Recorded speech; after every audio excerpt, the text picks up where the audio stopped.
নমস্কার, math class চ্যানেলে সবাইকে স্বাগত। আজকে আমরা আলোচনা করব দশম শ্রেণীর এক চল বিশিষ্ট দ্বিঘাত সমীকরণের ধারণা, ক্লাস নম্বর 3। কোষে দেখি 1.2 অ্যান্ড 1.3 এই দুটো চ্যাপ্টারকে নিয়ে আমরা ইম্পর্টেন্ট অঙ্কগুলো মূলত আলোচনা করব। এই ধরনের ক্লাসের মূল উদ্দেশ্য সমস্ত অঙ্ক করে দেওয়া নয়, চ্যাপ্টারের মূল ভিতটা তৈরি করা। তো সেই উদ্দেশ্যে আমরা এমন কিছু অঙ্ক করে দেবো যাতে করে তোমরা সেই অঙ্কগুলোর সাহায্যে অবশিষ্ট অঙ্কগুলো করতে পারবে। তো দেখা যাক আজকে আমরা যেটা আলোচনা করতে চাইছি, দ্বিঘাত সমীকরণের বীজ বলতে ঠিক কী বুঝি। তো এই একটা উদাহরণ নিয়েছি প্রথমে, x² - x - 6 = 0। এটা দ্বিঘাত সমীকরণ। তো এটাকে আমরা মিডিল টার্ম করতে সবাই জানি। তো এখানে x² সহগ 1 এবং ধ্রুবক পদ হচ্ছে -6, এদের গুণফল কত -6। তা 6কে যদি আমরা ভাঙি তাহলে 3 দুগুণে 6 হতে পারে, 6 একে 6 হতে পারে।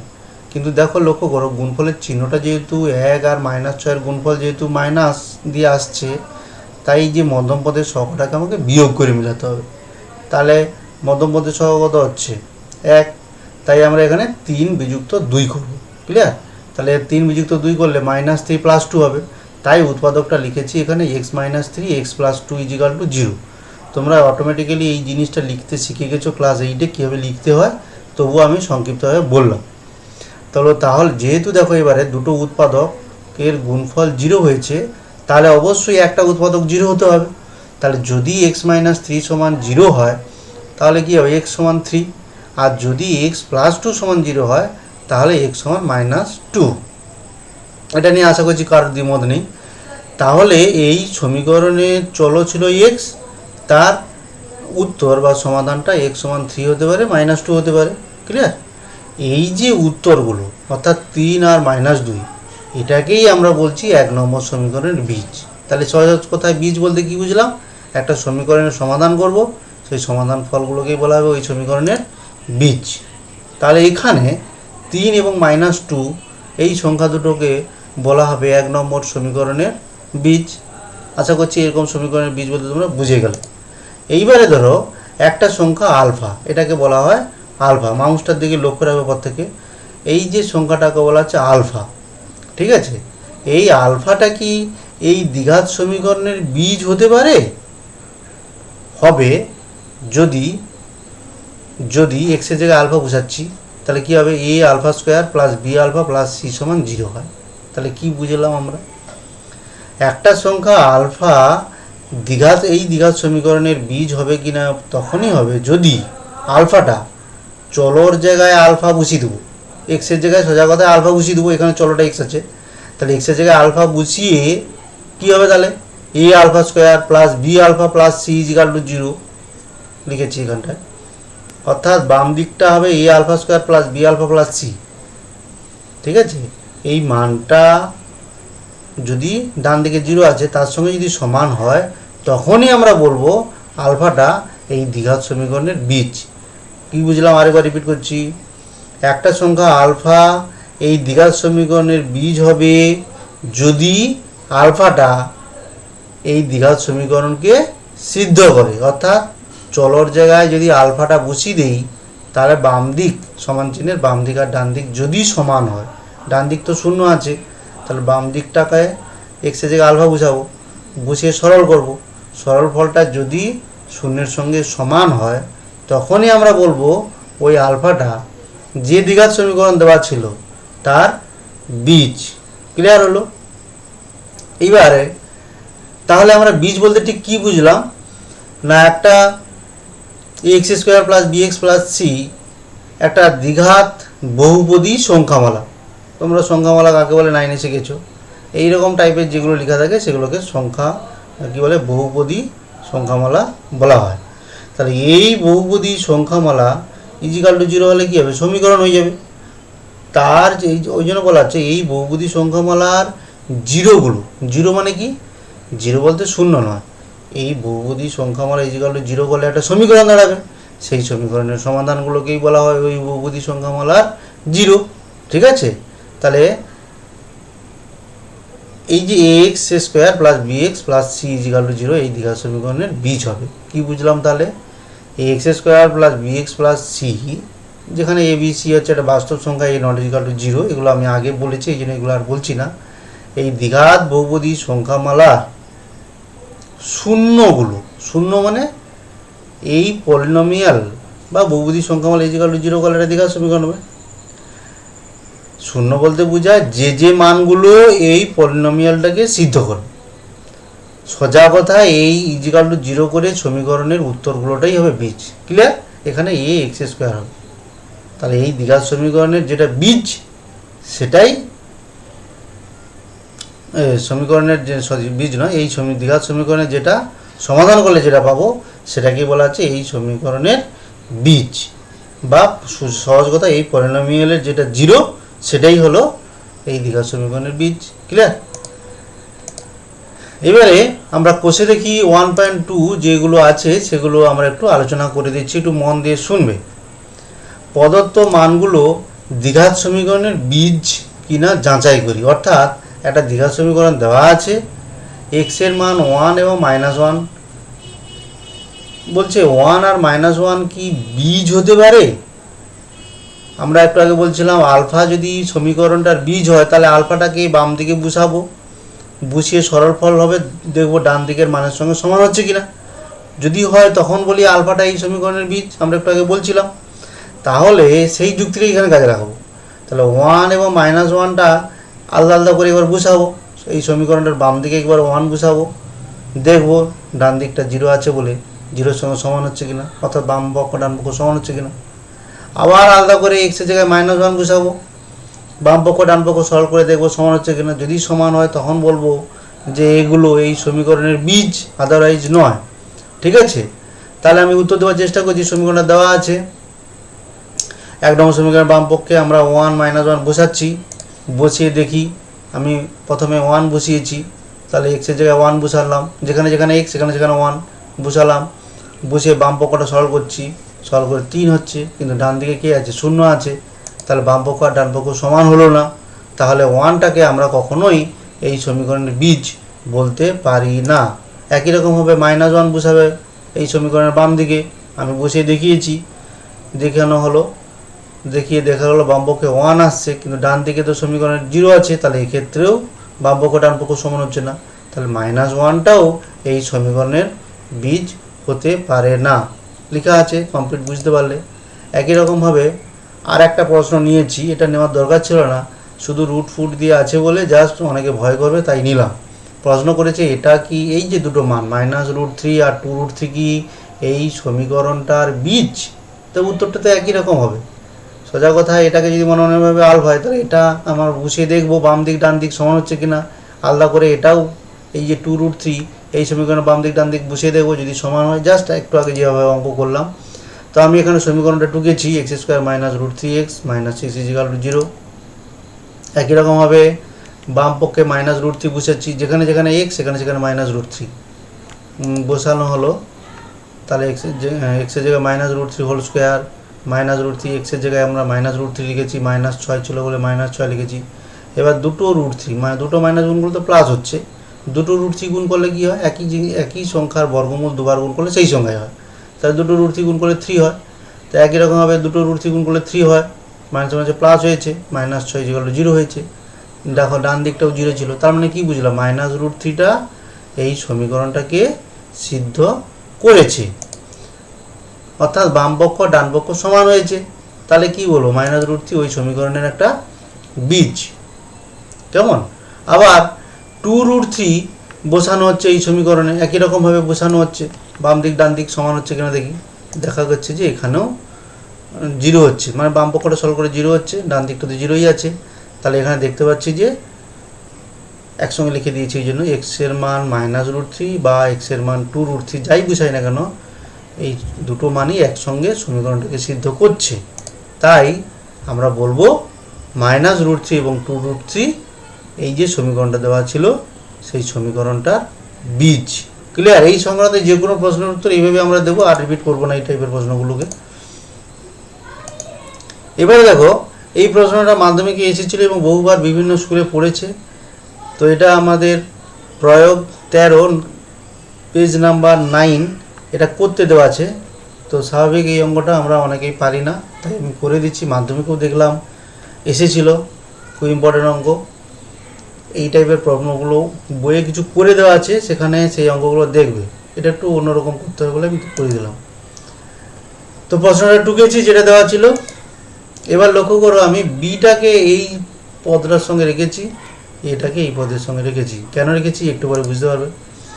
তো এবার ব্র্যাকেটের মধ্যে যেগুলো আছে সেগুলোকে আমি অর্ডিনারি নিয়মে বিয়োগ যেমন করতে হয় করেছি, ভগ্নাংশের বিয়োগ সবাই জানো তোমরা, আমি এটা আলোচনা করছি না। এবার দেখো, লক্ষ্য করো, লবটা এখানে সমান হয়ে গেছে। ক্লিয়ার? এই উদ্দেশ্য নিয়ে করেছিলাম, যাতে করে আমি কমনটা নিতে পারবো। তো আমি দেখো, যেহেতু এখানে দুটো ভগ্নাংশের লব সমান হয়েছে, তাই কমন নিয়ে নিলাম। এ প্লাস বি মাইনাস এ এক্স, এই কমনে নিচ্ছি। তাহলে কী থাকবে? 1/ax - 1। এখানে থাকবে, এটা তো কমন চলে গেছে, 1/bx - 1 = 0। তা আমাদের তো প্রথম কাজ কি? আমি এই ধরনের প্রবলেমগুলোকে সমাধান, এটা সমাধান করা ছিল, সমাধান করে বলে লিখেছিলাম। প্রথম কাজ হচ্ছে সমীকরণটাকে টুকে নিয়ে সেটাকে উৎপাদকে বিশ্লেষণ করা। ক্লিয়ার? এবার দেখো, দুটো উৎপাদকের গুণফল 0, একই কথা বলবো। তাহলে যেহেতু দুটো উৎপাদকের গুণফল 0, নিশ্চয়ই একটা উৎপাদক অবশ্যই 0। দুটো সংখ্যার গুণফল 0 হলে একটাকে তো অবশ্যই 0 হতে হবে, নাহলে হবে না। দুটো সংখ্যার মধ্যে কেউ 0 নয়, তাহলে আমরা কি করে সেটাকে গুণফলটা 0 করতে হবে? তাদের মধ্যে একটা 0, তাহলে অবশ্যই আমরা প্রথম উৎপাদক অথবা দ্বিতীয় উৎপাদক, তোমরা একটু সরল করে ফেলো চট করে। যেহেতু x - 1 ≠ 0, কী করে বুঝলাম বলো তো? x ≠ 1/, দেওয়া আছে। তো এক্সের মান যদি 1/a হয়ে যেত, তাহলে নিচটা 0 হয়ে যেত। ক্লিয়ার? তো 0 হলে তো ভগ্নাংশের কখনো নিচটা 0 হয় না, হরে 0 হয় না। তাই এইগুলো কন্ডিশানগুলো এই জন্য বলে দেওয়া হচ্ছে। ক্লিয়ার? তো তাহলে যেহেতু এগুলো 0 নয়, তাহলে আমরা কোনাকুনি গুণ করে দিয়েছি। গুণ করে দিলে কী হবে? ও লবটা সমান 0 হয়ে যাবে। হরটা তো 0 নয়, কিন্তু তাদের ভাগফল 0, সেই জন্য এই দুটো লবের গুণফল 0। তো লবের গুণফল যদি 0 হয়, তাহলে একটা উৎপাদক অবশ্যই 0 হবে। তাহলে হয় প্রথম উৎপাদকটা 0 অথবা দ্বিতীয় উৎপাদকটা 0। আমি আলাদা আলাদা করে দেখিয়ে দিয়েছি। যদি প্রথম উৎপাদক 0 হয়, এক্সের মান a + b/ab। আবার যদি দ্বিতীয় উৎপাদকটা 0 হয়, তাহলে এক্সের মান হবে 2/a + b। এটা তোমরা আশা করি করতে পারবে, এখানে আমার বলার কিছু বিশেষ নেই।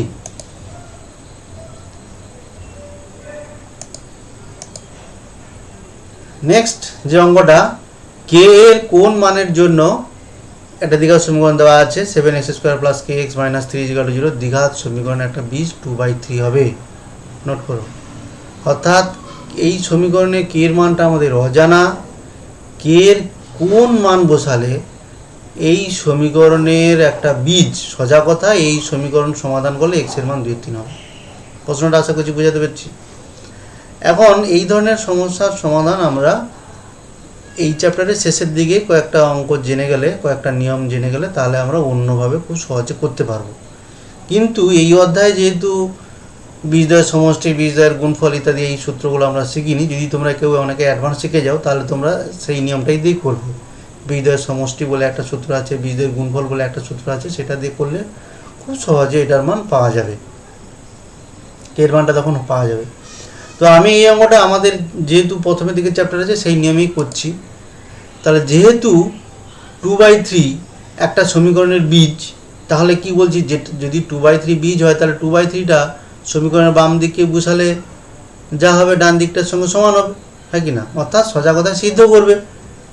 তাই আমরা এক্সের জায়গায় 2/3 বসিয়ে দেখছি সমীকরণটাকে সিদ্ধ করছে কিনা। তো সিদ্ধ করবে তো বটেই।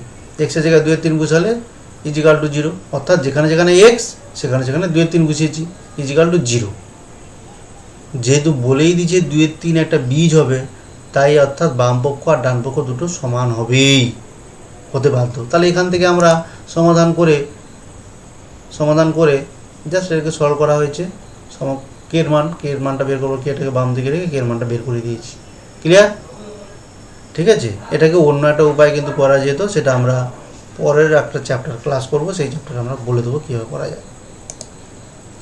এবার 3 নম্বর প্রশ্নটা ছিল, ax² + 7x + b = 0। এই দ্বিঘাত সমীকরণে দুটো বীজ বলে দেওয়া আছে, একটা হচ্ছে 2/3, একটা হচ্ছে -3।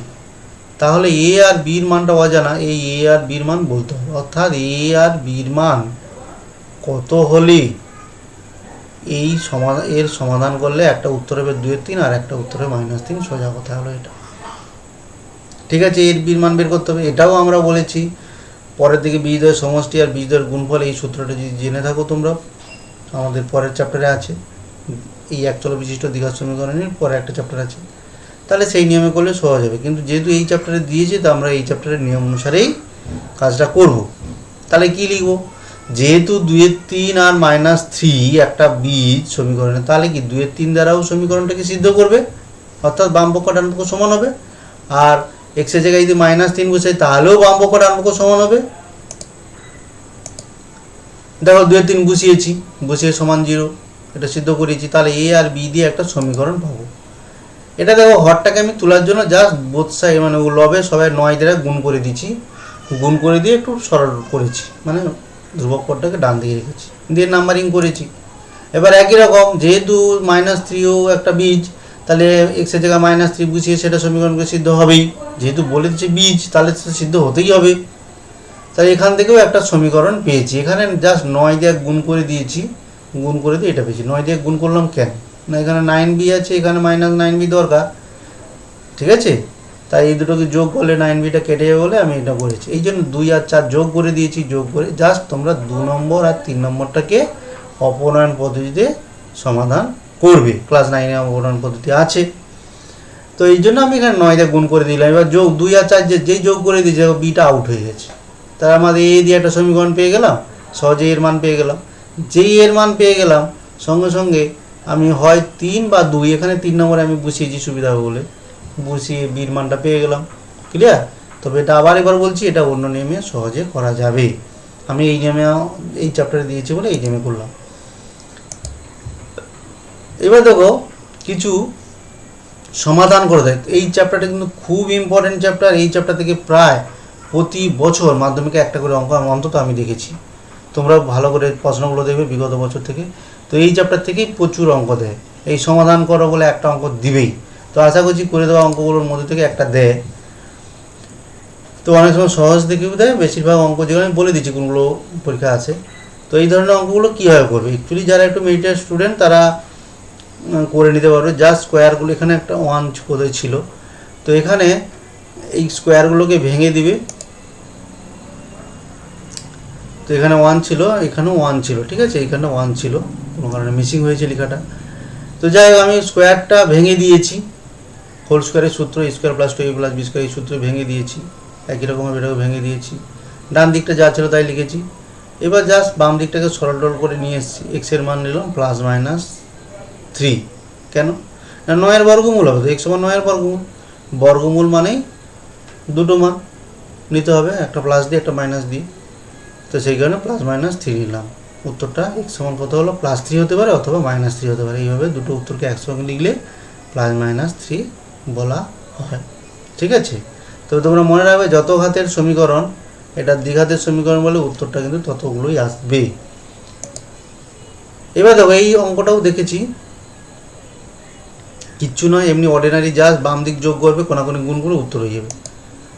তো এখানে তাই করেছি, লসাগু করেছি 3x, অর্ডিনারি যোগ, এখানে সমান চিহ্ন হবে 15/x, কোনাকুনি গুণ করেছি, কেমন, এই x কেটে দিয়েছি, এখানে সমান চিহ্ন হবে, কেমন, এখানে x কেটে দিয়েছি। একটা কথা মনে আছে, এখানে খুব ইম্পর্টেন্ট কথা, নাম্বার না হলে কেটে নেবে। এর মান কিন্তু ≠0 ছিল বলেই কেটে দিচ্ছি, বলেই দেওয়া ছিল প্রশ্নে, যদি না বলা থাকতো তাহলে আমি কাটতে পারতাম না, তখন কমন নিতে হতো। ক্লিয়ার? তাছাড়া শূন্যকে শূন্য দিয়ে ভাগ করা যায় না। তো যখনই কাটবে অবশ্যই এটা লিখবে, না যদি কেউ লিখে থাকো তাহলে নাম্বার কেটে নেবে 1 নাম্বার। তো তুমি কোনাকুনি গুণ করবে, বাকি কাজটা করার দরকার নেই, 36 বর্গমূল +-6। এই প্রশ্নটা দেখো,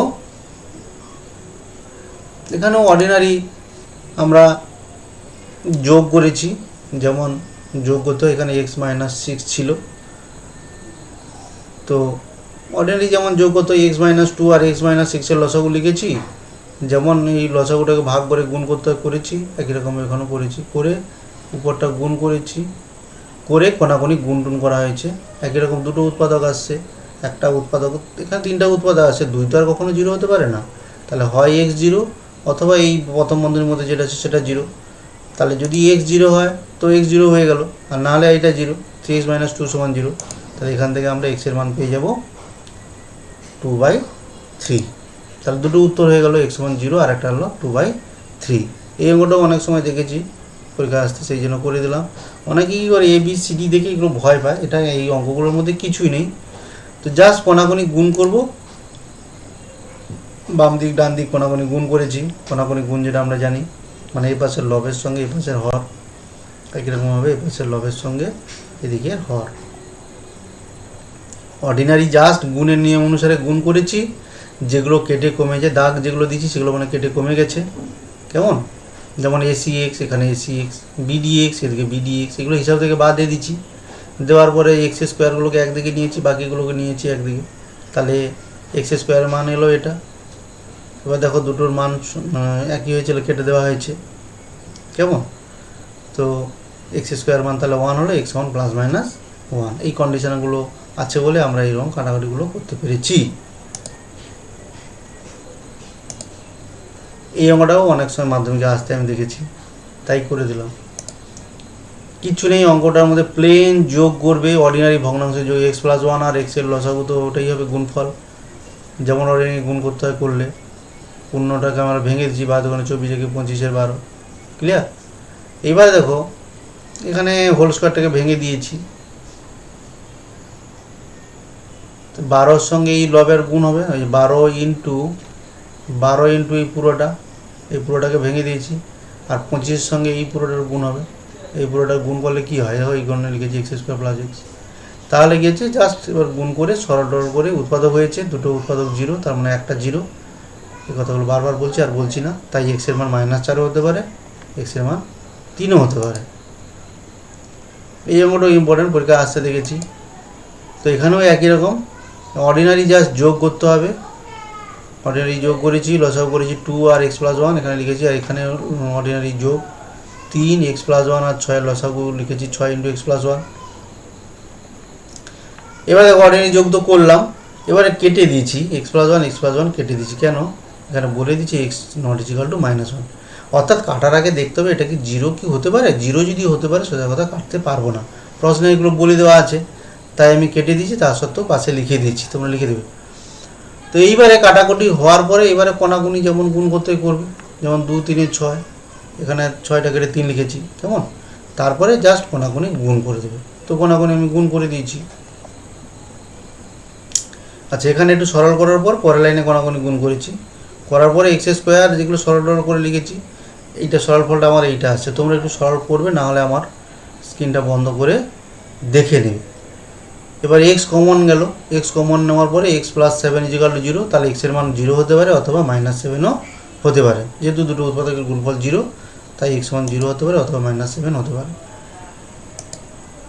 এবারে এই অঙ্কটা বহুবার এসেছে মাধ্যমিকে, তো এটা দুভাবে করা যেতে পারে। অনেকে কী করে, একই জিনিস বারবার আছে বলে এটাকে অনেকে ধরে নেয়। আমি এখানে ধরিনি, দুভাবেই মনে করে দেখেছি, দেখা যাক। তো আমি কি করেছি, অর্ডিনারি একবার প্লেন যোগ করে দিয়েছি, x + হরে কি আছে x - 1 এর হোল স্কোয়ার, x - a, আর নিচে কেউ নেই মানে 1 আছে, এদের লসাগু x - 1 এর whole square, x - a x - a এর হোল স্কোয়ার লসাগু।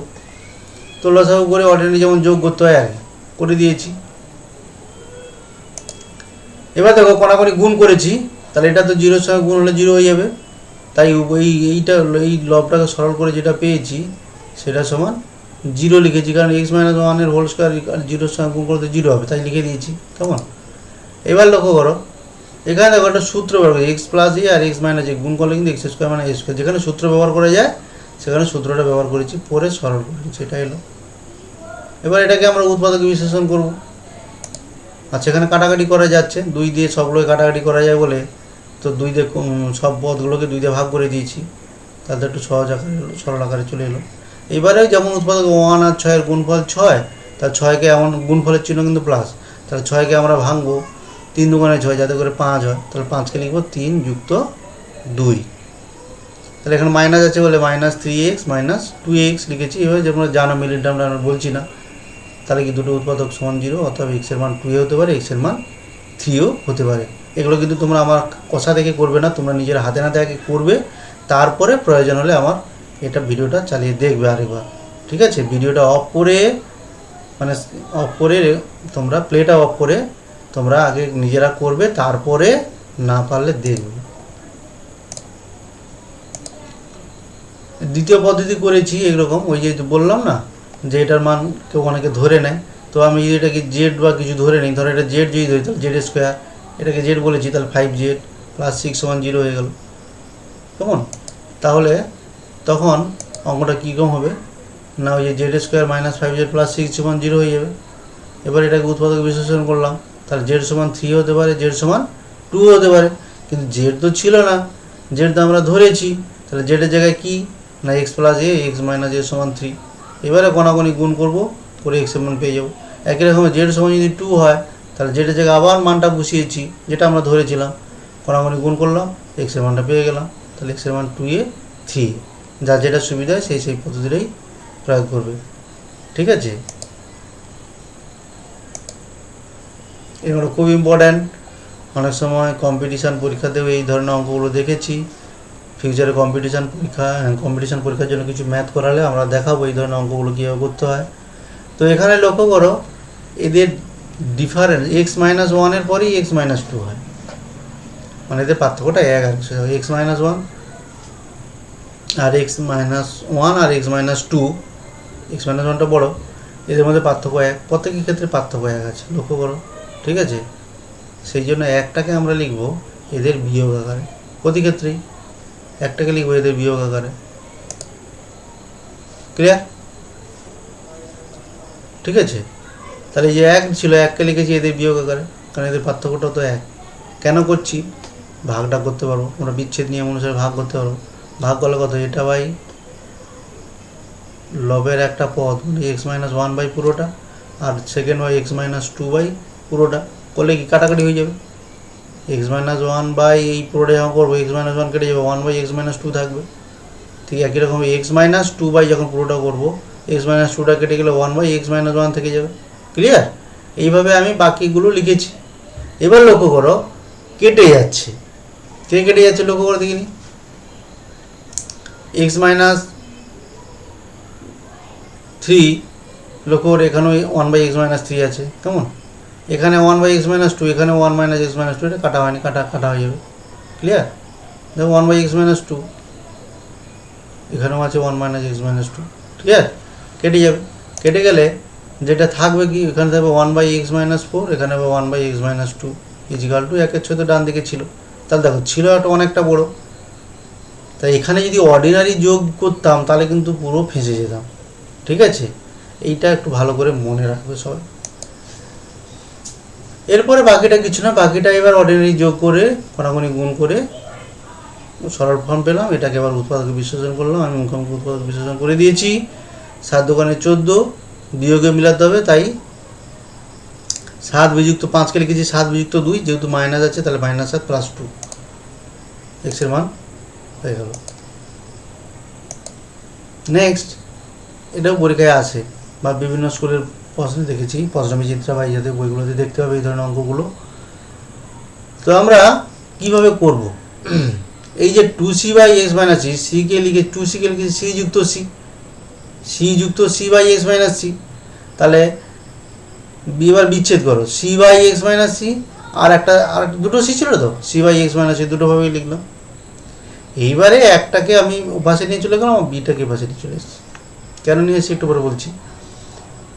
কী বললাম, তাহলে এটাকে আমরা নিয়ে গেলাম এর সঙ্গে, আর এটাকে নিয়ে গেলাম এখানের সঙ্গে। ঠিক আছে, করে অর্ডিনারি যেভাবে যোগ করে লসাগু করলাম, কোনাকুনি গুণটন করলাম। ক্লিয়ার? এইবারে দেখো লবটা একটু সরল করলে x কমন গেল, এখানেও এক্সটা কমন গেলে c - b, কেমন? এইবারে দেখো এই দুটো কেটে দিচ্ছি, লক্ষ্য করো কেটে দিচ্ছি, তখনই x যদি c নয়, কী বলে x এর মান c হবে না বলেই দেওয়া আছে, x এর মান c নয়, তাহলে তো 0 হয়ে যাবে না। 0 হলে কাটতে পারবো না, বারবার বলছি, এটা কিন্তু অবশ্যই বলে দিতে হবে x ≠ c বলে। না হলে যদি 100 বেঁধে যাও, এই ছোটোখাটো ভুলের জন্য 1 নাম্বার কেটে নিই আমরা। ঠিক আছে, তো এবারে কমন নেব, এখানে জায়গা নেই বলে এখানে লিখে দিয়েছিলাম। তো এখানে কমন নেব, দেখো লক্ষ্য করে এক্স, এখানেও এক্স, এই পদটাকে সোজা কথা বাম দিকে নিয়ে যাব। বাম দিকে নিয়ে গেলে এক্স কমন যাবে, কমন গেলে কি পড়ে থাকবে কি A minus C by x minus A, তাই এ মাইনাস সি বাই, এটাকে ওপাশে নিয়ে গেছি, পদটার চিহ্ন মাইনাস হয়ে যাচ্ছে, তো সেই জন্য minus c minus b by x minus b লিখেছি। পরিষ্কার বোঝা গেল ব্যাপারটা। এবার একই রকম দুটো উৎপাদক এক্স আর এই তৃতীয় বন্ধুর মধ্যে যে উৎপাদক এটা সমান 0, তাহলে যদি এক্স সমান 0 তো একটা মান পেয়ে গেলাম, নতুবা এই তৃতীয় বন্ধুর মধ্যে যেটা আছে সেটা সমান 0, যে কোনো একটা উৎপাদক তো 0 হতে হবে। এবার এটা যদি 0 হয় তাহলে এখানে আমরা সমাধান করব। যদি এটা সমান 0 হয়, এবার কিচ্ছু নেই, কোনাকুনি প্লেন গুণ করলাম, কোনাকুনি গুণ করার পর এক্স যুক্ত যেগুলো পদ সেগুলোকে বাম দিকে রেখে কমন নিয়েছি। এবার এক্স এর মান সহজে বেরিয়ে গেছে, এক্স এর মান এরকম বড় উত্তর আসবে একটা। ক্লিয়ার? এটাও ইম্পর্টেন্ট অঙ্ক, খুব ভালো অঙ্ক, পরীক্ষা আছে প্রায়। লক্ষ্য করো এখানে 1/a plus B plus x যুক্ত পদ, এখানে একটা এক্স যুক্ত পদ বলে এই দুটোকে এক জায়গায় লিখেছি। কেন লিখেছি একটু দেখো, একটু অবজারভেশন করে আমি বুঝিয়েছিলাম, আমি সেটা বলছি, একটু পরে বলছি কেন লিখেছি। তো এদের যদি সরল করি, দেখো লক্ষ্য করে এমনি অর্ডিনারি লসাগু করেছি, করার পর যেমন যোগ করতে হয় করেছি, করার পর এক্স এক্স কেটে গেছে, এই উদ্দেশ্য নিয়েই করেছিলাম অ্যাকচুয়ালি। একই রকম এখানে যোগ করেছি ডান দিকটা, এ প্লাস বি হলো।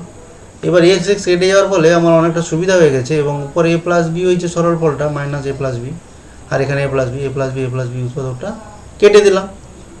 এরপরের কাজটা খুব সোজা হয়ে গেল, কেটে দিলাম মানে এখানে উপরে 1/সামথিং আছে, 1/ab আছে, এবার কোনাকুনি আমরা গুণ করে দিলাম, গুণ করার ফলে এই সমীকরণটা এলো। এবার এর ফলে এটাকে জাস্ট উৎপাদক বিশ্লেষণ করেছি, ব্র্যাকেটটাকে তুলে দিলেই তো কমন নিলে এই উৎপাদক দুটো আসবে। ঠিক আছে, তাহলে একটা উত্তর হলো এক্স মাইনাস এ আর একটা উত্তর হলো এক্স মাইনাস বি।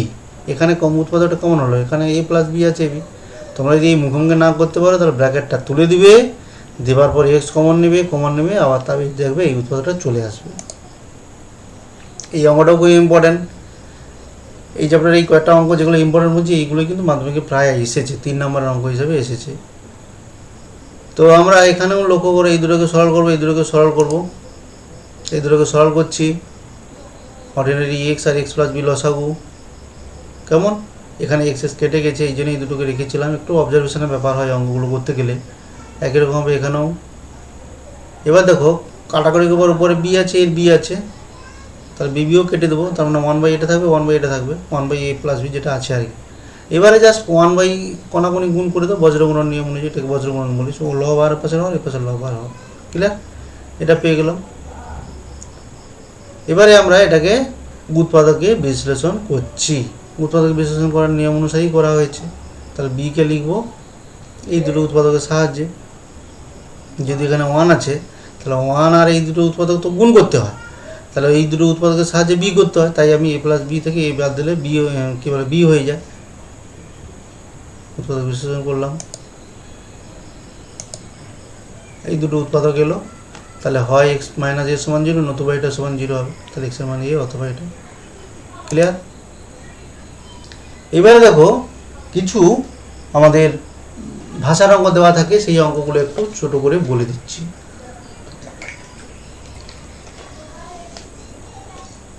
তো কি আছে অঙ্কটা,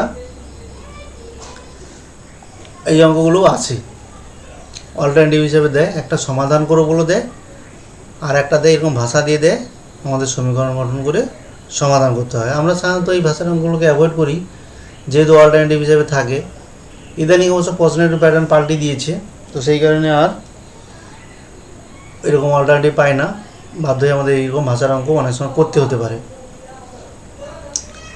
2 অঙ্ক বিশিষ্ট একটি সংখ্যার একক স্থানীয় অঙ্ক দশক স্থানীয় অঙ্ক অপেক্ষা 6 বেশি। 2 অঙ্ক বিশিষ্ট সংখ্যা মানে ধরো মনে মনে ভাবো 25, 2 অঙ্ক বিশিষ্ট সংখ্যা এককের অঙ্ক 5, দশকের অঙ্ক 2, এরকম আর কি। ঠিক আছে, তাহলে অর্থাৎ এইরকম 2 অঙ্ক বিশিষ্ট একটা সংখ্যা যার একক স্থানীয় অঙ্কটা বলেছে দশক স্থানীয় অপেক্ষা 6 বেশি, অর্থাৎ একক স্থানীয় অঙ্ক অপেক্ষা দশক স্থানীয় অঙ্কটা 6 বেশি হবে। ধরো মনে মনে যদি ভাবি একক স্থানীয় অঙ্ক 2, তাহলে দশক স্থানীয় অঙ্ক 6 বেশি, তাহলে 8 হবে। ক্লিয়ার? এই টাইপের অঙ্ক, মানে এই টাইপের একটা সংখ্যাটা আমি জানি না কী হবে। দ্বিতীয় কন্ডিশন বলছে সংখ্যা দুটির অঙ্কদ্বয়ের এবং অঙ্কদের গুণফল সংখ্যাটির চেয়ে 12 কম।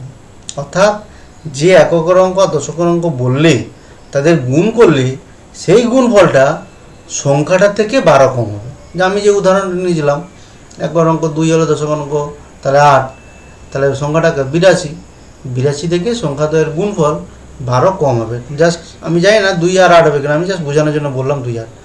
এবার 2 অঙ্কের সংখ্যাটির একক স্থানীয় অঙ্ক কী কী হতে পারে বা দশক স্থানীয় অঙ্ক কী কী হতে পারে। এখানে দশক স্থানীয় অঙ্ক দেয়নি, আমাকে বলছে 2 অঙ্কের একক স্থানীয় অঙ্কটা কী কী হতে পারে। কী করে সমাধান করব, যা বললাম সেটাই লিখেছি। যেহেতু একক স্থানীয় অঙ্ক আমরা জানি না 2 হবে কি 5 হবে কি কী হবে জানি না, তো সেই কারণে একক স্থানীয় অঙ্কটা ধরে নিলি এক্স। কি ক্লিয়ার? এইবারে দেখো বলছে একক স্থানীয় অঙ্কটি দশক স্থানীয় অঙ্ক অপেক্ষা 6 বেশি। আচ্ছা, তাহলে এখানে একক স্থানীয় অঙ্কটা বড়, ঠিক আছে। তাহলে এখানে একক স্থানীয় অঙ্কটা বড় বলে দিচ্ছে, আমার একটু পড়তে ভুল হয়েছিল। তাহলে এখানে একক স্থানীয় অঙ্কটা যদি এক্স হয়, দশক স্থানীয় অঙ্ক তাহলে 6 কম বলে দিচ্ছে। দেখো লক্ষ্য করে, একক স্থানীয় অঙ্কটি দশক স্থানীয় অঙ্ক অপেক্ষা 6 বেশি। তাহলে কে বেশি? একক স্থানীয় অঙ্ক তো বড়। তাহলে একক স্থানীয় অঙ্ক যদি এক্স হয়, তাহলে দশক স্থানীয় অঙ্ক তার সাথে 6 কম। ক্লিয়ার? বা দশক স্থানীয় অঙ্ক যদি এক্স লিখতাম, তাহলে একক স্থানীয় অঙ্ক লিখতাম এক্স প্লাস 6। যেহেতু আমি একক স্থানীয় অঙ্ক এক্স লিখেছি, তাহলে এখানে এক্স মাইনাস 6 লিখেছি। এবার সংখ্যাটি হলো এটা। এটা কি করে হলো? ধরো দশক স্থানীয় অঙ্ক 2, একক স্থানীয় অঙ্ক 5। তাহলে সংখ্যাটা আমরা কীভাবে পড়ি? 2, 10, 5। তাহলে দশক স্থানীয় অঙ্কের সঙ্গে 10 গুণ করে একক স্থানীয় অঙ্ক যোগ করতে হয়। 2, 10, 5 মানে দুটো 10 যুক্ত 5। আমরা তো এভাবে ডেকেছি প্রথম থেকে। তো সেই কারণে এক্স 10 শক স্থানীয় অঙ্ক যেটা, তার সঙ্গে 10 গুণ করে একক স্থানীয় অঙ্কটা হলো। এটাকে সরল করে 11x - 7। তাহলে সংখ্যাটি হলো এইটা। ক্লিয়ার? এইবারে অঙ্কদের গুণফল কি না, এককের অঙ্ক ছিল এক্স, দশকের অঙ্ক ছিল x - 6। এদের গুণফল তাহলে গুণ চিহ্ন দিয়ে লিখলাম। শর্তানুসারে কি বলছে না, গুণফলটা সংখ্যাটির চেয়ে 12 কম। দেখো প্রশ্নটার মধ্যেই ছিল কি, গুণফল মানে অঙ্কদের গুণফল, যেটা x × x - 6 হলো, এই গুণফলটা সংখ্যাটির চেয়ে 12 কম। সংখ্যাটিতে আমরা বুঝে গেছি 11x - 8, এর থেকে গুণফলটা কম। ঠিক আছে? তাহলে গুণফলটা যদি 12 কম, তাহলে গুণফলের সঙ্গে যদি 12 যোগ করি তবেই সংখ্যাটির সঙ্গে সমান হবে। তাহলে সেই জন্য গুণফলের সঙ্গে আমরা 12 যোগ করে দিচ্ছি। যোগ করে তাহলে সংখ্যাটার সঙ্গে তবেই সমান হবে। এটাকেই বলা হয় সমীকরণ গঠন করা। কেমন? এইবারে আর কিছু নয়, এই গঠন করার পর এবারে মানে কি বলবো, ব্র্যাকেটটা তুলে দিয়েছি। ব্র্যাকেটটা তুলে দেওয়ার পরে এই ধরনের সমীকরণ সমাধান আমরা একটু করেছি, আর বলছি না বিশেষ ডিটেলস। একদিকে নিয়ে এলাম, এবার উৎপাদকে বিশ্লেষণ করব, 72কে ভাঙবো। 72কে এমনভাবে ভাঙবো যাতে করে যোগফল 17 হয়। 8, 9, 72। সেই জন্য মাইনাস আর মাইনাস 7 লিখলাম, মাইনাস ছিল বলে মাইনাস আর মাইনাস 9 লিখলাম। এক্সের মান 8 আর 9। ক্লিয়ার? এইবার দেখো, এই অঙ্কটাও বহুবার মাধ্যমিকে দেখেছি। আমি যে অঙ্কগুলো অ্যাকচুয়ালি এই চ্যাপ্টারে নিয়েছি সেগুলো বেশিরভাগই মাধ্যমিকে পড়েছি বা বিভিন্ন প্রশ্নে থাকে। একটা কলমের মূল্য প্রতি ডজনে 6 টাকা কমলে, প্রতি ডজনে মানে 12 টাকা বলে একটা ডজন, ডজনে যদি 6 টাকার দাম কমে যায় তাহলে 30 টাকায় আরও 3টি বেশি কলম পাওয়া যাবে। অর্থাৎ 1 ডজন কলমের দাম কী ছিল আমি জানি না, যাই থাক না কেন, যদি ওই দামটা থেকে 6 টাকা কম হতো তাহলে 30 টাকায় আগে যতগুলো কলম পেয়েছিলাম এখন 3টা কলম বেশি পাবো। ক্লিয়ার? প্রশ্নটা করেছে দাম কমার পূর্বে ওই 1 ডজন কলমের মূল্য কত ছিল। প্রশ্নটা আমরা বুঝতে পেরেছি, উত্তরটা দেখি এবারে। মনে করি পূর্বে 1 ডজন কলমের দাম ছিল x টাকা, জানি না তো x টাকা ধরি। তাহলে দাম যখন কমে গেছে, ডজনে 6 টাকা কমছে, তাহলে এখন ডজনের দাম হবে x - 6 টাকা। এইবারে দাম কমার আগে x টাকায় কটা পাওয়া যেত? 12টি। ডজনের দাম x টাকা মানে কি x টাকায় পাওয়া যেত 12টি। 1 ডজন মানে 12টি বলেছি। তাহলে 30 টাকার বাজেট বলেই ছিল যে 30 টাকায় 3টে বেশি কলম পাওয়া যায়। তাহলে বাজেট যদি আমার 30 টাকা হয়, তাহলে 30 টাকায় কতগুলো x টাকায় পাওয়া যায় 12টি, তাহলে 30 টাকায় পাওয়া যায় কটি? ক্লিয়ার? 84 করে দিয়েছি চট করে। এগুলো অনেকে মুখোমুখি করে, এত ডিটেলস লেখার দরকার নেই, যারা মুখোমুখি পারবে লিখে দেবে। এবার দাম কমার পরে দাম কমার পরে এক্স মাইনাস 6 টাকায় পাওয়া যায় 12টি। বলেছে না দাম কমার পরে প্রতি ডজনের দাম ছিল এক্স মাইনাস 6, আমরা লিখেছি আগে। তাহলে 30 টাকা কটি পাওয়া যায়।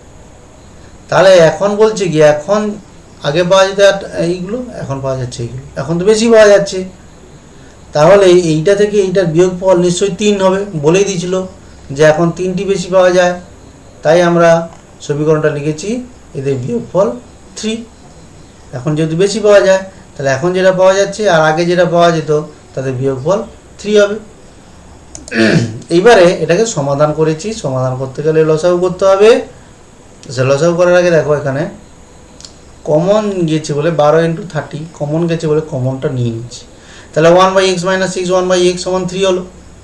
এবারে কেটে দিই, সবসময় কেটে যেগুলো কমে যায় কমিয়ে দেবে। 3 × 1 = 3, 3 × 4 = 12। তাহলে এদিকে কেউ নেই, মানে 1 আছে অ্যাকচুয়ালি। এইবারে আমরা অর্ডিনারি সরলটা করেছি। এই সরলটা তোমরা নামান না দেখে তোমরা নিজেরা নিজের মতন করে করো, দেখো এই সমীকরণটা এলো কি না। এবার উৎপাদকে বিশ্লেষণ করো। 24 আর 30-এর বিয়োগ করলে 6 হয়, যেহেতু বিয়োগফল গুণফলের চিহ্ন বিয়োগ আছে, তাই এখানে এক্স এর মান 30 এবং -24 হবে।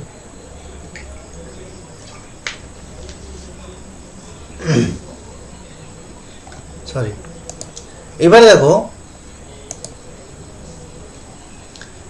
ওখানে বলেছিল এক্স এর মানটা 30 আর -24 এসছে, বেরিয়েছে আমাদের। এক্সটা কি? 1 ডজন কলমের মূল্য ছিল। দাম কি কখনো ঋণাত্মক হতে পারে? না, তুমি কলম কিনলে তোমাকে ঘুরিয়ে দোকানদার 24 টাকা দেবে না, তা তো হতে পারে না। তাই এখানে দামের মূল্য হচ্ছে 30 টাকা, অর্থাৎ ঋণাত্মক মানটাকে আমরা এক্ষেত্রে অ্যাভয়েড করব। তাই এখানে দাম কমার পুরো ডজন ছিল, আমরা বলছি 30 টাকা।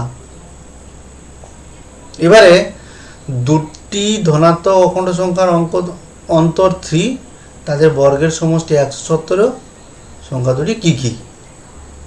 দুটি ধনাত্মক অখণ্ড সংখ্যা, নোট, অখণ্ড সংখ্যার অন্ততে। অখণ্ড সংখ্যা কাকে বলে গো? অখণ্ড সংখ্যা আমরা জানি, সংখ্যার চ্যাপ্টারে বলেছিলাম, হচ্ছে কি অখণ্ড সংখ্যা 0 1 2 3 4 5 6 এগুলোকে বলা হচ্ছে অখণ্ড সংখ্যা। তাই এইরকম দুটি ধনাত্মক অখণ্ড সংখ্যা, অর্থাৎ যেগুলো 0-এর চেয়ে বড় সেগুলোকে ধনাত্মক বলি, 0-এর চেয়ে কমগুলোকে ঋণাত্মক বলি, 0-এর চেয়ে ছোটো যেগুলো। তাই এইরকম দুটো কী বলে অখণ্ড ধনাত্মক সংখ্যার অন্তর 3, আর তাদের বর্গের সমষ্টি হচ্ছে 117।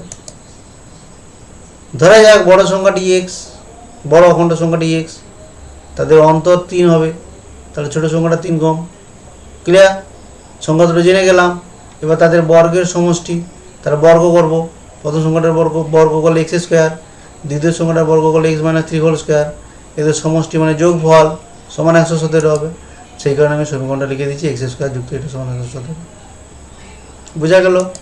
এবার এটাকে জাস্ট বর্গগুলোকে তুলে দিয়েছি, এটাকে সমীকরণ গঠন করা হলো। তবে এই স্টেপে এলে একটা নাম্বার থাকে, 1 নাম্বার থাকবে, সমাধান করলে 2 নাম্বার থাকে, এই করে এগুলো 3 নাম্বার দেওয়া থাকে। তো স্যার ন্যাচারালি তো আমরা স্কোয়ারগুলোকে ভেঙে দিয়েছি, সমাধান করেছি, এটা নিয়ে আমার বিশেষ কিছু বলার নেই। এবার বলছে যেহেতু সংখ্যা দুটি ধনাত্মক, বলি যে দুটি ধনাত্মক অখণ্ড সংখ্যা, তাহলে নির্ণীত সংখ্যাটি কী হবে? এক্স এর মান আমরা -6 নিতে পারি না, যেহেতু বড় সংখ্যাটি বলেছিলাম, মানে এমন মান নেবো যাতে করে ঋণাত্মক মান না আসে, সংখ্যা দুটো ঋণাত্মক হবে না। তাহলে এক্স এর মান আমরা এখানে অবশ্যই 9 নিতে হবে। -6 নিলে -6 আর -9 দুজনে মিলে করলে 4 দিনে শেষ করতে পারবে। পড়নার যে সময় লাগবে, পিজুসের 6 দিন, একা একা যদি করে তাহলে পড়নার যে সময় লাগবে পিজুসের 6 দিন বেশি সময় লাগবে, বলে দিচ্ছে। প্রশ্নটা করেছি পড়না যদি একা কাজ করে কত দিনে করতে পারবে, এটাকে আমরা সমীকরণ গঠন করে সমাধান করব। এই ধরনের প্রশ্ন দেয়।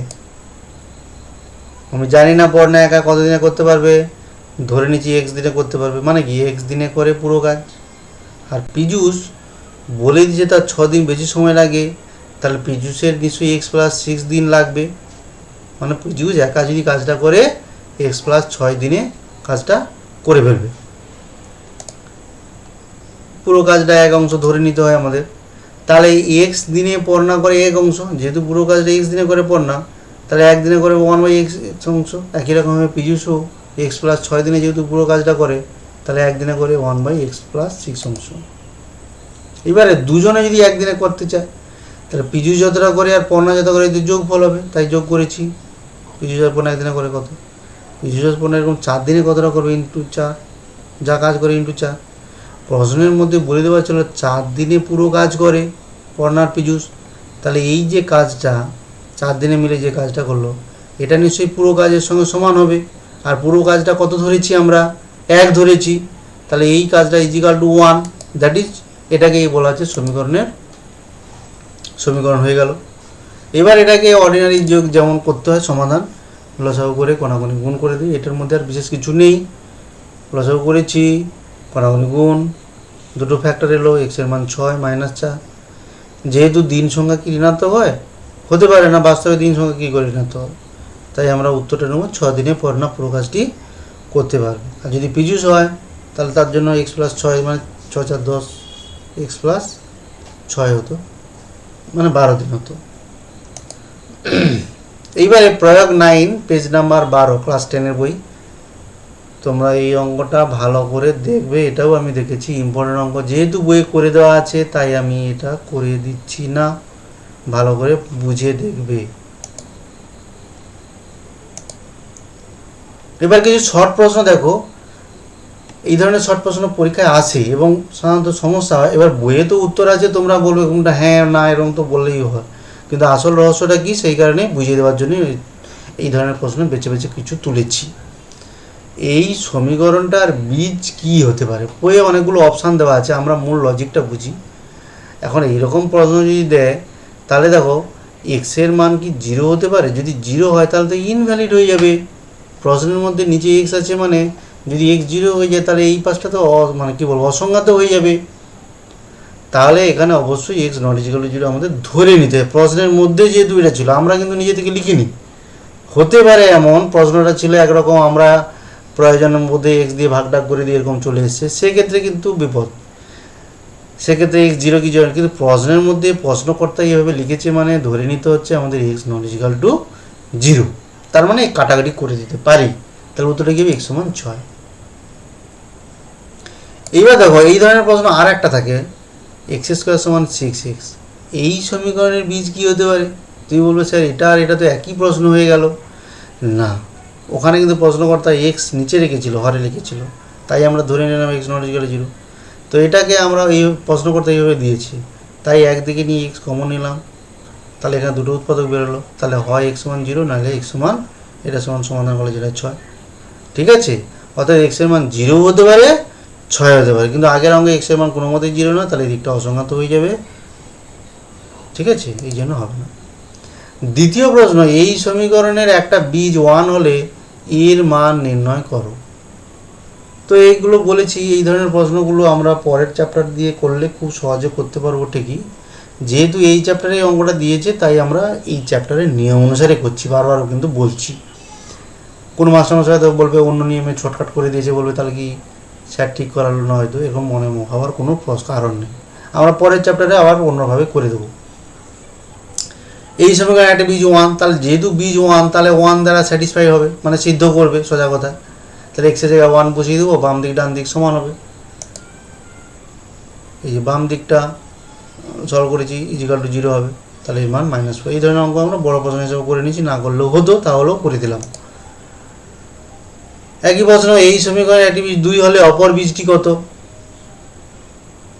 এই সমীকরণটা আর একটা বীজ বলে দিচ্ছে 2, আর একটা বীজ কত হবে, কেমন? তো যেহেতু একটা বীজ 2, তাহলে একইভাবে এই সমীকরণটাকে সিদ্ধ করবে, হ্যাঁ কি না? সিদ্ধ করলে বীর মান পেয়ে যাব।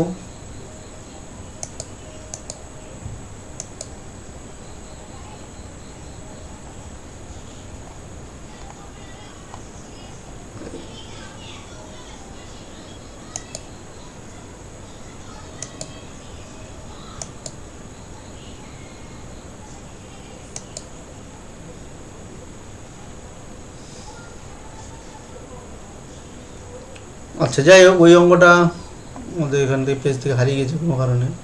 তো এই সমীকরণে একটা বীজ 2 হলে অপর বীজটি কত? তো একই রকমভাবে আমরা যেহেতু একটি বীজ 2 বলে দিচ্ছে, আমি বলে দিচ্ছি একটু ভালো করে শুনে নাও। এটাও আমরা পরের চ্যাপ্টার নিয়ম অনুসারে করলে সুবিধা হবে। তো আমরা বীজদ্বয়ের যোগফলের সূত্রটি যদি জেনে যাই সেখান থেকে করে নিতে পারবো। আবার বলছি, তো একটা বীজ যেহেতু 2, এই চ্যাপ্টার নিয়মে আমি বলছি, একটা বীজ যেহেতু 2, তাহলে এই সমীকরণে 2 দিয়ে সিদ্ধ করবে। কেমন? 2 দিয়ে যদি সিদ্ধ এক্সের জায়গায় 2 বসিয়ে দেবো, যেখানে এখানে এক্স সেখানে 2 দিয়ে বসাবো, সমান 0 হবে। এখান থেকে বির মানটা পেয়ে যাব। কেমন? বির মানটা যেমন এর মান পেয়েছি তেমনি হয় বির মান পেয়ে যাব।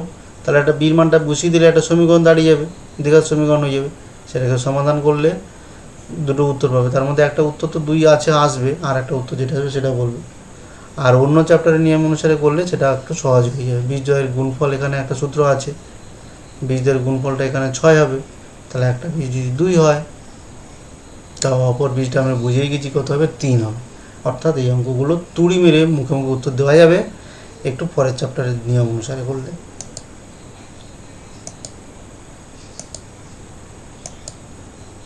তো যাই হোক, এখানে একটি প্রকৃত ভগ্নাংশ আর তার অনন্যকের অন্তর দেওয়া আছে 9/20।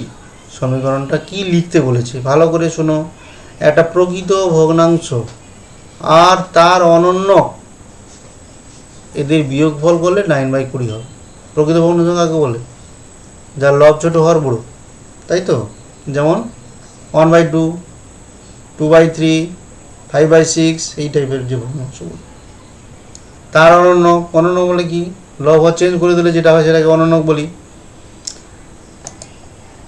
তো মনে করি প্রকৃত ভগ্নাংশটা হলো এক্স, তার মানে বুঝে নিলাম ওই যে আমি উদাহরণগুলো ধরুন 1/2, 2/3 এই যাবে, এইগুলোর মান অবশ্যই একের থেকে ছোটো। প্রকৃত ভগ্নাংশ মানে তার মান একের চেয়ে ছোট। অনন্যক উল্টে দাও, লব হর চেঞ্জ করে দাও, তাহলে 1/x, x/1 ছিল 1/x হয়ে গেল। প্রশ্নে কি বলেছে? তাদের অনন্যকের অন্তর, ভগ্নাংশ তার অনন্যকের অন্তর 9/20, তাহলে এদের বিয়োগফল 9/20 হবে। এখন প্রশ্ন হচ্ছে কে বড়? এটা যদি একের থেকে ছোটো হয়, উল্টে দিলে তাহলে এটা একের থেকে বড় হবে। একটা উদাহরণ নেওয়া যাক, ধরো 1/2, তাহলে একে দিকে উল্টে দিলে কত? 2 হয়। তাহলে তো অনন্যকটা বড় হয়ে গেল, তাই না?